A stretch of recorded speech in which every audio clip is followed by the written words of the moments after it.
चलिए अब हम बात करते हैं मल्टीप्लिकेशन ऑफ मैट्रिक्स की। मल्टीप्लिकेशन ऑफ मैट्रिक्स,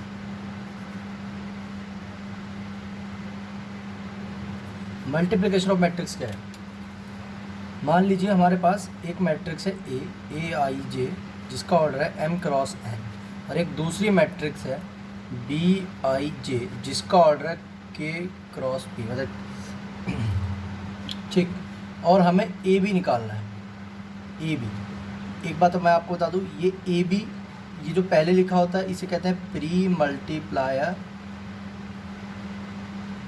और इसे बोलते हैं हम पोस्ट मल्टीप्लायर, ठीक। Pre multiplier, post multiplier.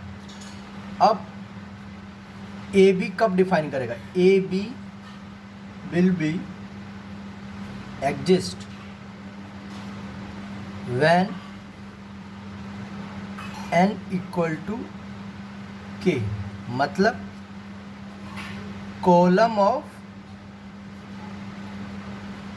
Pre multiplier is equal to row of post multiplier, ठीक है। अब एक चीज़ और मैं आपको बता दूं, A B not equal to B A, matrix में ऑर्डर बहुत इंपॉर्टेंट होता है, ठीक। तो A B not equal to B A. दूसरा, मान लो हमारा ए बी, कुछ ए बी की प्रोडक्ट अगर कोई एक मैट्रिक्स आती है सी, सी क्या होगा? ए आई जे बी आई जे, जिसका ऑर्डर क्या होगा?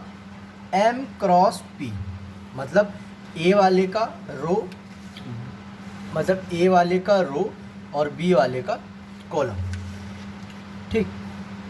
Let us suppose that A matrix है 3 क्रॉस 4 की और बी मैट्रिक्स है 4 क्रॉस 7 की। तो ए बी क्या होगा? मतलब ए बी की क्या ऑर्डर होगा? 3 क्रॉस 7, ठीक है। दूसरा, if n not equal to k, अगर n k के बराबर नहीं होता तो A B will not exist, मतलब मल्टीप्लिकेशन डिफाइन ही नहीं होगी, ठीक है। अब हम एक छोटा सा एग्जांपल ले लेते हैं जिससे हमें और बेहतर समझ आएगा। सपोज हमारे पास एक मैट्रिक्स है ए जो 1 2 3 0 -1 4, जिसका ऑर्डर हो गया 2 क्रॉस 3, और एक मैट्रिक्स है बी जो है 0 1 2 3 4 5, जिसका ऑर्डर है 3 क्रॉस 2, ठीक। तो ये m है, ये n है, ये k है, ये p है। n इक्वल टू k, मतलब ए बी एग्जिस्ट करेगा, ठीक है। ए बी एग्जिस्ट करेगा तो ए बी का ऑर्डर क्या होगा? 2 क्रॉस 2। तो एक 2 क्रॉस 2 की मैट्रिक्स बना लीजिए, कैसी होगी? A11 A12 A21 A22, ठीक। अब लिखिए जरा, ए B equal to 2 3 0 -1 4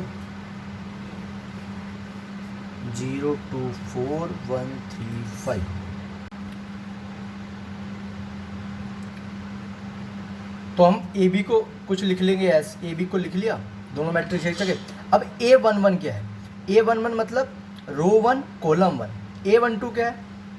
row 1 column 2, मतलब जो ये पहला वाला एलिमेंट आएगा A11, उसमें रो 1 के करस्पॉन्डिंग जो भी एलिमेंट आएंगे उनके कॉलम 1 के करस्पॉन्डिंग एलिमेंट से मल्टीप्लाई करते जाएंगे और ऐड करते जाएंगे, मतलब 1 क्रॉस 0। तो यहाँ मैं नीचे आपको एक बार अच्छे से बता देता हूँ। A11 क्या होगा? 1 cross 0 plus 2 cross 2 plus 3 cross 4, ठीक। कितना हो गया? 0 प्लस 4 प्लस 12 16। A12 मतलब रो 1 कॉलम 2, रो 1 कॉलम 2, तो यहाँ 16 आ गया। यहाँ के अब ये वाला एलिमेंट A12 मतलब रो 1 कॉलम 2, तो 1 क्रॉस 1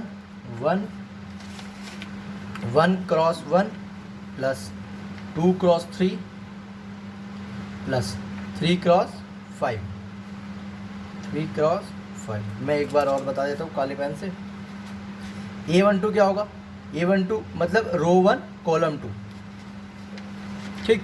तो 1 cross 1 plus 2 cross 3 plus 3 cross 5, तो ये कितना हो जाएगा 1 प्लस 6 प्लस 15 22, ठीक। ऐसे ही ए यहाँ आ गया 22, A21 मतलब A21 क्या होगा, रो 2 कॉलम 1, रो 2 कॉलम 1, ठीक। तो 0 क्रॉस 0,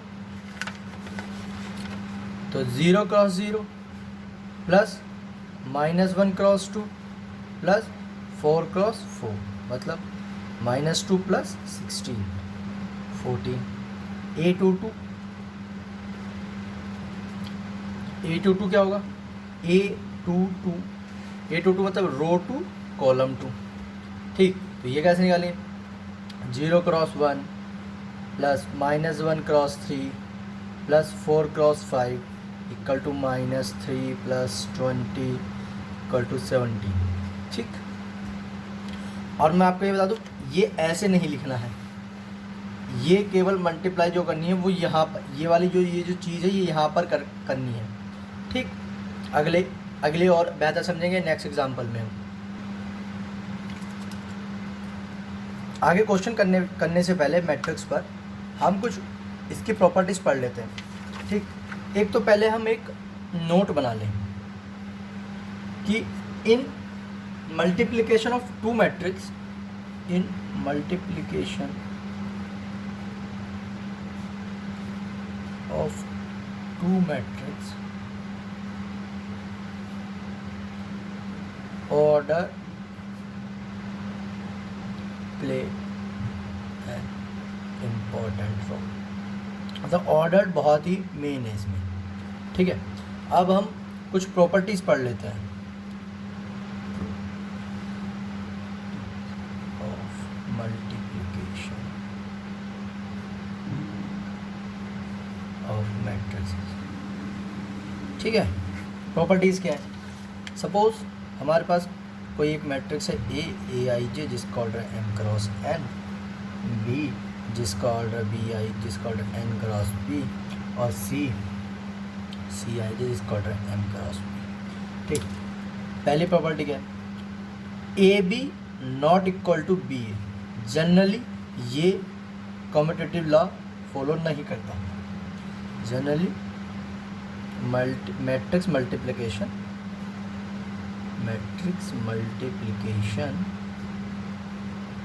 इज नॉट कम्यूटेटिव, ठीक है। दूसरा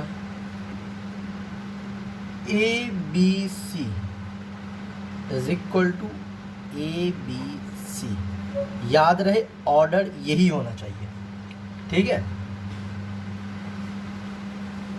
third AB plus C equal to AB plus BC, मतलब matrix multiplication is distributive over matrix addition, ठीक। Matrix multiplication is distributive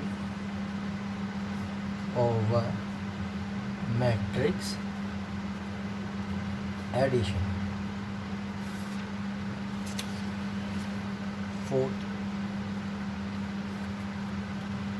AB equal to 0 doesn't mean A equal to 0 और B equal to 0। हम एक example ले लेते हैं। हमारे पास मान लीजिए मैट्रिक्स है A जो 0 मैट्रिक्स नहीं है, और एक B जो ये भी 0 मैट्रिक्स नहीं है। इनकी मल्टीप्लिकेशन पॉसिबल, क्योंकि दो प्री का प्री मल्टीप्लाई कर कॉलम और पोस्ट का रो बराबर है, ठीक, इन्हें मल्टीप्लाई करेंगे तो ये जीरो मैट्रिक्स आएगी। तो A B equal to zero ये नहीं है, इसका मतलब ये नहीं है कि ए भी जीरो हो और बी भी जीरो हो, ठीक है, या दोनों जीरो।